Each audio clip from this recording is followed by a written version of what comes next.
আমার বাড়ি ভেঙেছে, আরও ভাঙুক।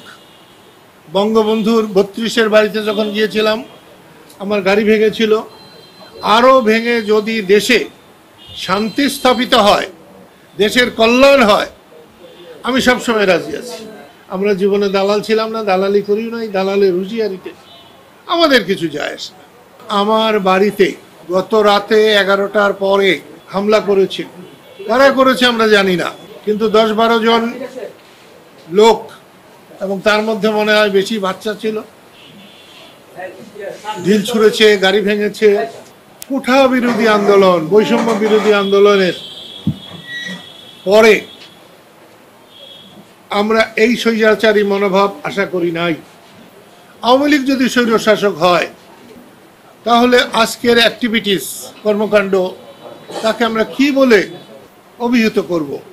শেখ হাসিনার সঙ্গে আমার দীর্ঘ 26 বছর আমরা নতুন দল করেছি, রাত দিন সংগ্রাম করেছি। আওয়ামী লীগ আমাদেরকে বহু প্রোগ্রাম করতে দেয় নাই।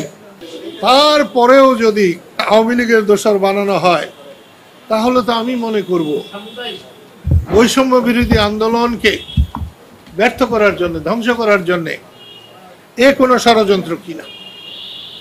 সেই জন্য আপনাদের মাধ্যমে আমার বাড়ি ভেঙেছে, আরও ভাঙুক।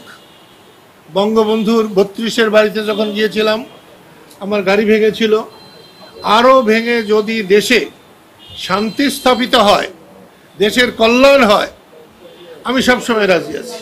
সানশাইন আটা ময়দা সুজি, ভালোবাসায় তৈরি। আমি একটা জিনিস বুঝতে পারছি না, আমাদের বেসামরিক প্রশাসক এনায়েত করিমের মৃত্যুর মধ্য দিয়ে আমরা একটি স্মরণ সভা করেছিলাম।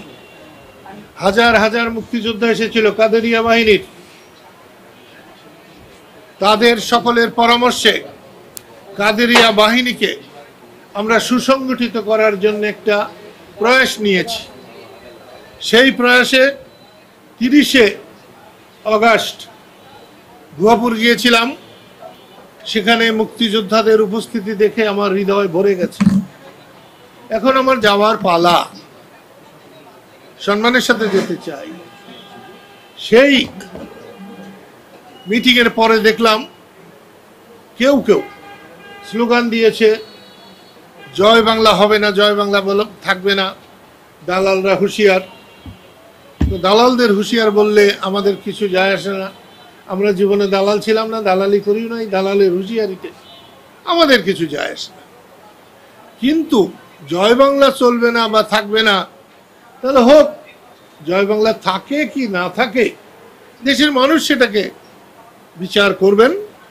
আমার কাছে মনে হয় দেশটাকে অস্থিতিশীল করার জন্যে জাতীয় আন্তর্জাতিক ষড়যন্ত্রকারীরা সুযোগ খুঁজছে, এবং সেই সুযোগ অন্তর্বর্তীকালীন সরকার দিচ্ছে কিনা আমি ঠিক বলতে পারবো না। তবে এই সমস্ত আমার মতো মানুষের, যাকে রাষ্ট্র সর্বোচ্চ বীরত্বসূচক খেতাব দিয়েছে, একমাত্র বাঙালি, তার বাড়ি যদি নিরাপদ না থাকে, আমার সাধারণ গরিব দুঃখী মানুষের বাড়ি নিরাপদ কেমনে হবে?